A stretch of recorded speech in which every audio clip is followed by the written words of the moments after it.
अब हम स्टडी कर लेते हैं फटीग स्टडी। इसको हम हिंदी में कह सकते हैं थकान अध्ययन। ये साइंटिफिक मैनेजमेंट की ही एक टेक्निक है। इस टेक्निक को समझाने से पहले मैं आपको एग्जांपल देता हूँ। स्कूल या कॉलेज के अंदर हमारे 4 पीरियड्स के बाद या 5 पीरियड्स के बाद से एक रिसेस का टाइम होता है। वो रिसेस 15-20 मिनट की भी हो सकती है, आधे घंटे की भी हो सकती है। उस आधे घंटे के टाइमिंग के अंदर क्या होता है, टीचर्स को भी रिलैक्स करने का टाइम मिल जाता है और बच्चों को भी रिलैक्स करने का टाइम मिल जाता है। रिसेस के बाद टीचर्स बहुत अच्छे से टीच कर सकते हैं और बच्चों का फिर से पढ़ाई में मन लगता है। तो फटीग स्टडी के अंदर यही है।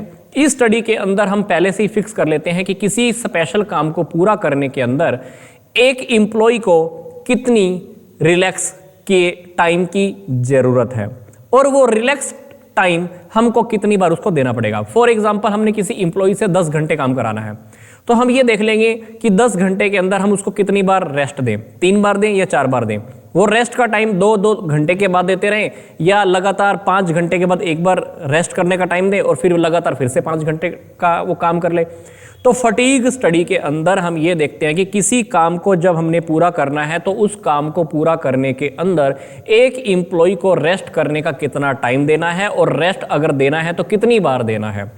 अब जब हम रेस्ट करने का उसको टाइम दे देते हैं तो वो पहले से अपना स्टेमिना फिर से रिगेन कर लेता है। मतलब रिलैक्स करने के बाद, रेस्ट के बाद वो फिर से बहुत अच्छे से काम करने वाला है। अब इस स्टडी का हमारा जो टारगेट रहता है वो क्या है, एम्प्लॉइज की एफिशिएंसी के लेवल को मेंटेन करना।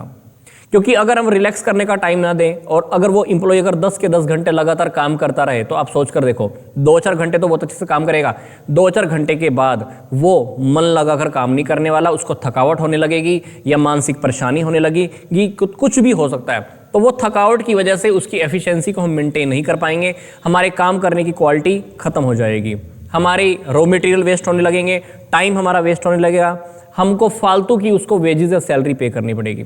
इसीलिए हमें क्या करना है, हर एम्प्लॉइज को थकावट को दूर करने के लिए उसको रेस्ट करने का टाइम देना चाहिए।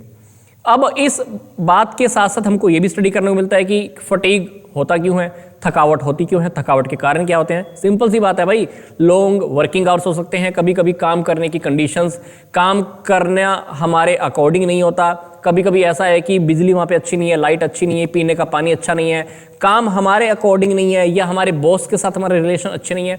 तो काफ़ी सारे रीज़न ऐसे हो सकते हैं जिस वजह से हमारे भीतर हमको थकावट महसूस हो सकती है।